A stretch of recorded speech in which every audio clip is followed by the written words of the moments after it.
and welcome back to Where There's a Will, There's a Burnden Way for episode 6. My name is Will Jones. I hope you've all had a good week.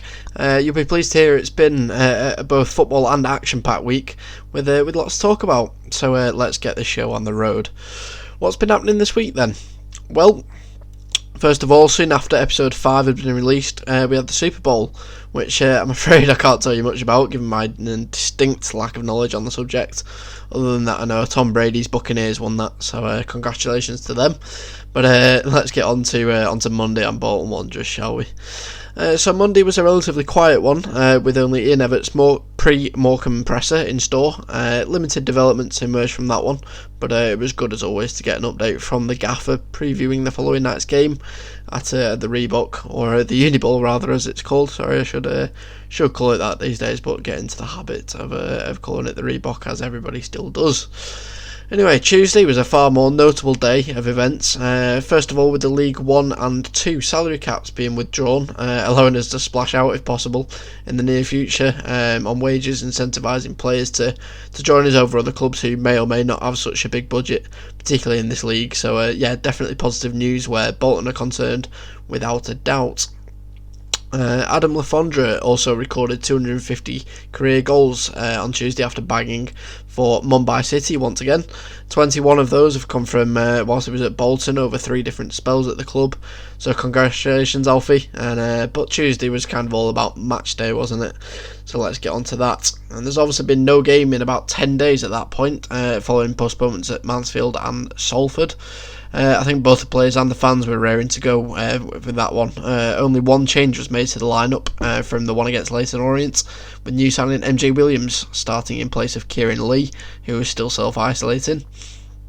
Loney's Marcus Maddison and Dapo Afolayan started the game on the bench, both of which were later had notable impacts on the game, but for very different reasons.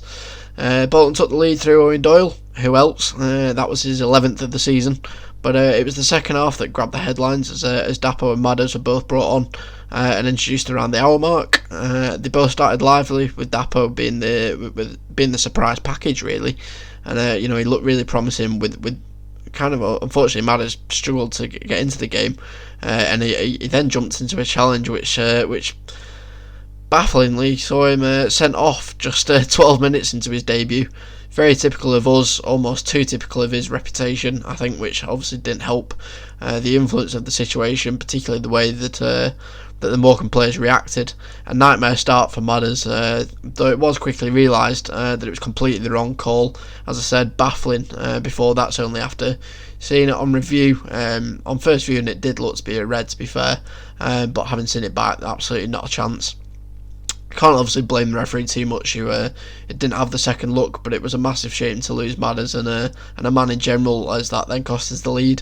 The boys just seemed to lose both the confidence and the heads, and we soon after conceded and saw the game end 1-1, with some massively disgruntled Wanderers fans taking the view that the game should have been won, and yet another poor decision had cost us the game. Dapo Afolayan was massively impressive, though, I have to say. I have to give him credit for his performance. He looks a great addition, but the result was just massively frustrating. The story of our season, really. But yeah, Wednesday was a non-footballing day, but there was 2 encouraging pieces of Bolton-related news coming out that day, as George Thomason, former Longridge Town man, agreed a new 18th-month deal with Wanderers. Really well deserved. George is a great lad. He's recognised as such by everyone who knows him, both in the Longridge and the Bolton camps that I know of. He's a real talent on the pitch who we're lucky to have on board for this foreseeable now. So congratulations to George. And then the previously postponed Salford game was then rearranged for Tuesday the 13th of April, so that's a while off yet. But it does allow us to gather some real momentum before we face the arguably other biggest team in the division. It's one I know we were all looking forward to attending before we realised the extent of COVID and the national lockdown, so I'm just hoping we can do the double over them following our 2-0 win against them on Sky back in November when that one rolls around.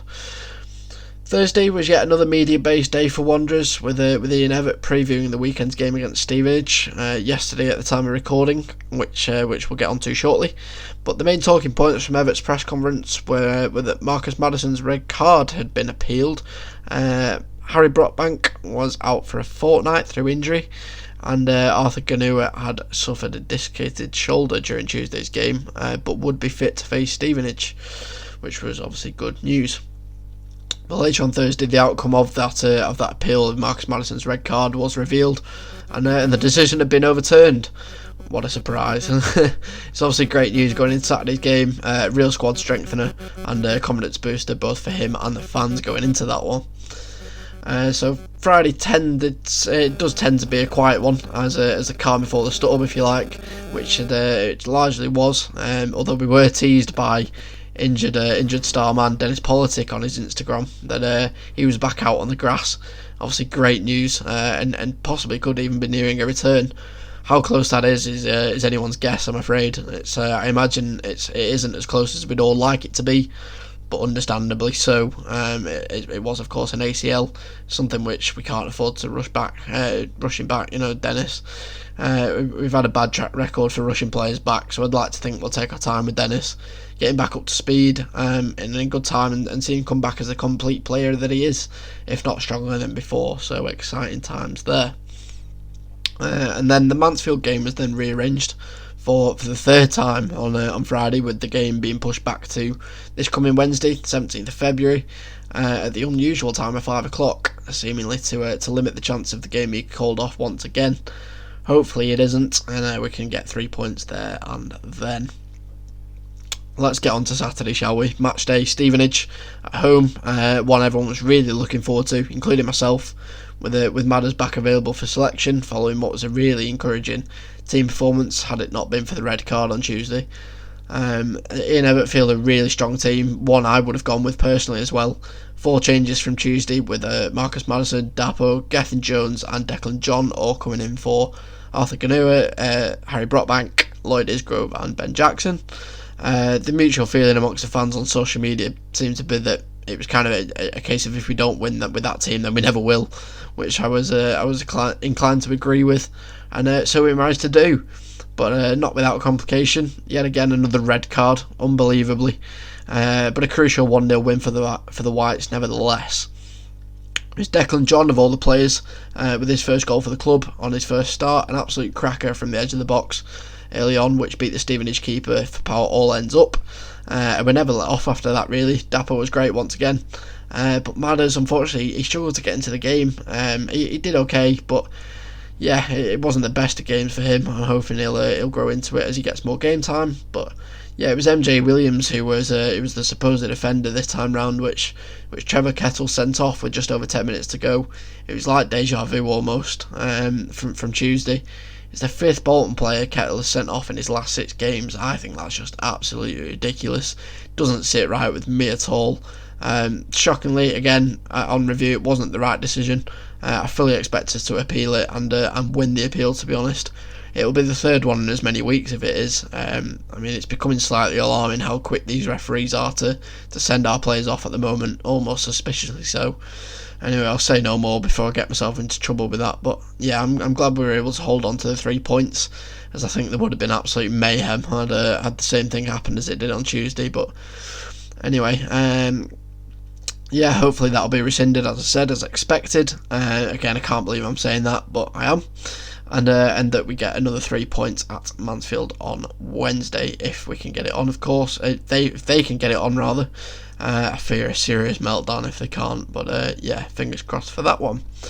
But anyway, I think that's enough waffle, I think, for another week from me. So thank you very much for tuning in to episode 6 of Where There's a Will, There's a Burnden Way. You can subscribe, like, comment, share wherever you're listening to me on.